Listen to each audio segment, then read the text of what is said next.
Anong latest po mga kababayan? Eto, nagkainitan na nga po mga kabayan sa pagitan kina Senator Robin Hood Padilla at saka Joel Villanueva mga kababayan. Naku po, eto, panoorin natin kabayan kung paano sila nagkainitan mga kabayan tila nilapitan pa ata ito ni Senator Robin. At saka naman pumalag din si Senator Joel kabayan. Kaya ito, tingnan natin ha. Yun kabayan Hop. Kinalabit pa ni Senator Bato na wag na lang ata mga kabayan. Samantalang si Sir Joel naman ay pumutak din mga kabayan.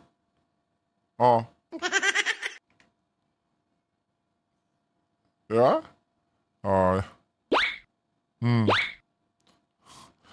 Boxing ata to kabayan. Gusto si Senator Robin mga kabayan. Ako po, wag naman. Wag naman ganyan. Mr. Senator. Chill lang tayo dyan mga boss. Di ba mga kabayan? Yun natawa na lang si Senator JB mga kabayan. At yung si Senator Bong Revilla mga kababayan ay tila walang paki mga kababayan. Dahil baka kabayan wala na siyang gana. Baka. Di ba? Kasi wala na di na siya makaupo sa susunod na Twin Kit Congress mga kabayan, di ba po? Kaya sabi niya, bahala kayo dyan. Di ba? Bahala kayo dyan kung magsuntukan. Pero hindi naman kabayan, di ba? Talagang di lang nagkaintindihan siguro mga kababayan, dahil gusto ata nila Senator Bato at Robin na i-dismiss yung, di ba, impeachment trial ni BP Inday kabayan. Kaya yun siguro mga kababayan.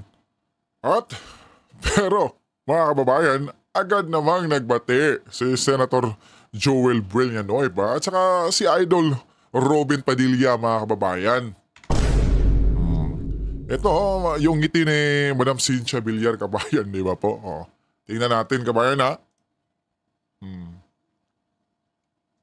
Tila may pabulong pa si Senator Joel. Yan. Sabay hug. Pinaghag ni Senator Bato de la Rosa mga kababayan. Di ba? Huwag ganyan, boss. Dahil baka si Senator Joel mga kababayan, di ba? Buboto siya. Buboto yan baka buboto siya na si BP Inday ay tuluyang ma-impeach kabayan. Naku po, wag naman ganyan Senator Joel. Di ba po kabayan? Sabay tapik lang. Senator Alan, yun Yun ang dapat mga kababayan, di ba? Kasi si Senator Joel Villanueva, sa tingin natin mga kababayan is against to di ba? Sa mga kababalaghang ginagawa ng House. Di ba? Di ba? Trending yung nakaraang taon mga kababayan, yung speech ni Testament na si Sir Joel Villanueva kabayan, yung binira niya si Saldico kabayan. Di ba po? Kaya bati-bati, tamang bati-bati lang tayo dyan. Senator Robin Bad Boy Padilla mga kabayan. Diba? Kasi alam natin mga kabayan din na itong si Senator Robin ay talagang maka-Duterte talaga ito kabayan. At samantala mga kababayan, pakinggan naman natin itong privilege speech ni Senator Idol Robin Padilla mga kababayan. Yato. What is the pleasure of Senator Judge Padilla? Maraming salamat po, Tagapangulong Pinunong Hukom. Mga mahal kong hukom, alam ko po na napakainit at napakamabigat ang hangin dito sa ating bulwagan. Punong-puno ng tensyon, palaisipan, pero habang abala po tayo sa politika, maraming mahalagang panukala ang hindi nabibigyan ng pansin.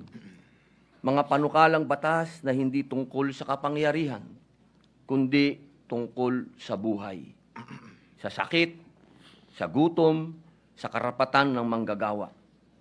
Tulad na lamang po ng medical cannabis bill. Hindi po ito usaping droga. Ito'y usaping dignidad. Araw-araw may mga batang may epilepsy, may mga cancer patients, may mga nanay at tatay na umiiyak sa sakit, humihingi ng legal na lunas. Nandito na po ang solusyon, pero pinapatagal pa natin. Gaano ba katagal natin hahayaang magdusa ang kapwa natin? Isa pa po, ang mga panukala ukol sa pagtataas ng minimum wage ng mga manggagawa sa pribadong sektor. Hindi po nagpapahinga ang presyo ng bilihin. Ang pamasahe, pagkain, renta, lahat po ay tumataas. Pero ang sahod, naiiwan. Kailangan po nating ipaglaban ang manggagawang Pilipino. Ibigay na natin ang nararapat para sa kanila. Isa pa po, ang Revised Cooperative Code Bill na nakapasa na sa ikatlong pagbasa sa mababang kapulungan at pinagdidiskusyonan pa rin sa komite sa Senado. Ito po para sa mga magsasaka, mangingisda at maliliit na negosyante. Pinal na sana, isang boto na lang, pero naisang tabi pa. Sila po ang bumubuhay sa probinsya. Sila rin ang tunay na haligi ng lokal na ekonomiya. Bakit natin sila pinaghihintay? Mga mahal kong kasama sa Senado, unang-una na po ang aking BFF. I love you, pare. Alam kong may kinakaharap tayong seryosong krisis pampolitika. Pero hindi po dahilan yon para kalimutan ang tunay na trabaho natin, ang maglingkod sa bayan. Ang hustisya pwedeng isabay sa serbisyo, hindi kailangang mamili. Pakiusap ko po, huwag nating hayaang matabunan ng ingay ng politika ang sigaw ng ordinaryong Pilipino. Habang pinagdidibatihan natin ang impeachment, may mga kababayang tayong hinihintay ang gamot, dagdag sahod at ng pag-asa. Bawat araw ng delay, may nawawalan ng lakas ng loob. Bawat hindi pagtutok, may Pilipinong nawawala ang tiwala. Ilan lamang ito sa mga panukalang batas na naantala dahil sa usapin ng impeachment. Ito po ang panawagan ko bilang inyong kasama. Tulungan natin ang mga panukalang tunay na may silbi. Panahon na po para pakinggan ng bayan.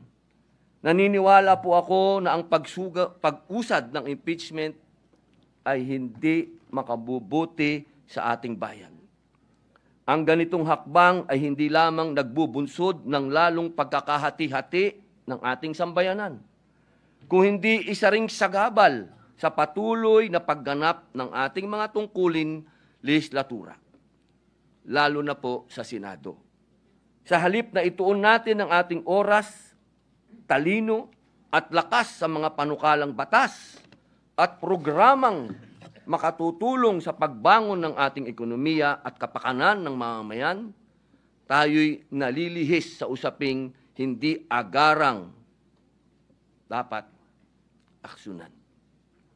Napapabalita pa nga na bumagsak po ang ating net foreign direct investment inflows ng bansa mula Marso ngayong taon dahil sa political instability.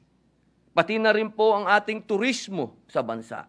Mula Enero hanggang Abril nitong taon, ang dami ng dumarating na turista sa bansa ay bumaba ng 0.82% kumpara noong nakaraang taon. Lahat po ito political instability. Mga mahal kong kasama, ang impeachment na ito ay napakarami ding tsismis, napakaraming iskandalo ng tungkol sa bayaran, sa alok, ng kung ano-ano. Dahil po dito, muli po, inihikayat ko ang aking mga kapwa lingkod bayan na bigyang prioridad ang pagkakaisa, katatagan ng ating institusyon, at kapakanan ng sambayan ng Pilipino. Maraming salamat po.